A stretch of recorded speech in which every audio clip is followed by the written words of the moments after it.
அனைவருக்கும் வணக்கங்க. ரொம்ப முக்கியமான ஒரு விஷயத்தை ஷேர் பண்ணலாம் அப்படின்னா, இப்போ பார்த்தீங்க அப்படின்னா நம்ம சமூகமே எப்படி இருக்குது அப்படின்னா, இருக்கும்போது நம்ம வேல்யூ பண்ணுறதோ அக்னாலேஜ் பண்ணுறதோ ரொம்ப கம்மியாக இருக்குங்க. இல்லைன்னும் போது அதோட அருமை தெரியுது. இன்ஃபேக்ட் நிறைய பேர் எல்லாம் இருந்தும் எனக்கிட்ட எதுவும் இல்லைன்ற ஒரு மனநிலை நிறைய பேருக்கு இருக்குங்க. ஆக்சுவலாக இன்றைக்கி ரீசெண்ட் ஆய்வு என்ன சொல்லுதுன்னா, ஒரு மனிதனுடைய வேல்யூ அப்படின்னு பார்த்தீங்கன்னா பல 100 கோடிக்கு வேல்யூங்களாம். குறிப்பாக நம்ம இந்தியாவில் நம்ம இருக்கோம் அப்படின்னா ஒரு ஹியூமன் பீயிங்கோட வேல்யூ குறைஞ்சது ஒரு 10 கோடியிலேருந்து 100 கோடி ரூபாங்க. இப்போ உதாரணத்துக்கு நம்ம இப்போது ஒருத்தருக்கு கிட்னி இல்லை, கிட்னி ரிப்பேர் ஆகிடுச்சு அப்படின்னா பல லட்சங்கள் அவர் கொடுக்கறதுக்கு தயாராக இருக்காரு. ஆனால் அந்த கிட்னி கிடைக்குதான்னு பார்த்தீங்கன்னா அது வெயிட்டிங் பண்ண வேண்டியிருக்கு. இப்போ பல் நல்லா இருக்கும்போது பல்லுடைய அருமை தெரியாதுங்க. சில பேர் அதில் பல்லாம் தேஞ்சு இல்லைன்னா பல் டேமேஜ் ஆனதுக்கப்புறம் பல் கட்டும்போது தான் அடடே இன்னும் கூட நல்லா மெயின்டைன் பண்ணிருக்கலாமே.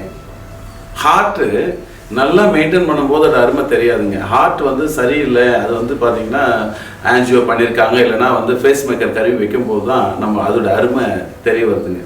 நண்பர்களே, இப்போ சொல்கிறது எல்லாமே பார்த்தீங்கன்னா இப்போ ஒரு நபர் இருக்கும்போது அவரை பாராட்டுறதோ அவரை பற்றி ஒரு உயர்வான விஷயங்கள் பேசுகிறதோ நம்ம சமூகத்தில் குறைவாக இருக்குங்க. ஒரு மனிதன் இறந்ததுக்கப்புறம் என்ன சொல்கிறேன்னா, எவ்வளோ அற்புதமான மனிதருங்க, அவர் ரொம்ப பாசமாக இருப்பாருங்க, குடும்பத்தில் ரொம்ப அதிர்ந்து பேச மாட்டாருங்க, ரொம்ப ஒரு மென்மையான மனிதருங்க, உதவும் உள்ளம் கிடைச்சவருன்ட்டு 1000 நல்ல விஷயங்களை அவரை பற்றி சொல்லுவோம். ஆனால் இருக்கும்போது வேல்யூ பண்ணுறோமானா அது பெரிய கொஸ்டின் மார்க்காக இருக்குது இல்லைங்களா. இப்போ என்ன செய்தினா நான் சொல்ல வருதுங்க, நம்மள்கிட்ட இருக்கிற நிறைய பேர் எல்லாம் இருந்தும் ஒன்றும் இல்லைன்ற ஒரு மனநிலையில் நிறைய பேர் இருக்கீங்க. ஒன்றும் இல்லைன்றது என்ன இருக்குது, நம்ம ஆட்டிடியூட் தானே.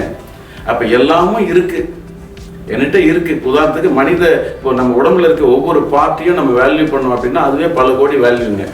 அப்போ நான் இவ்வளோ அற்புதமான வேல்யூவில் நான் முதல்ல அக்னாலேஜ் பண்ணிவிட்டு என்னால் நான் என்ன லைஃப்பில் விரும்புகிறனோ அதை அடைய முடியுன்ற எண்ணத்தோட நீங்கள் ட்ராவல் பண்ணிங்கன்னா நிச்சயமாக அடைய முடியுமா முடியாதுங்களா. இறைவன் சொன்னாலும் சரி, இயற்கைன்னு சொன்னாலும் சரி, இல்லை பிரபஞ்ச பேராற்றல்னு சொன்னாலும் சரி, உங்களை சாதாரணமாக படைக்கலைங்க.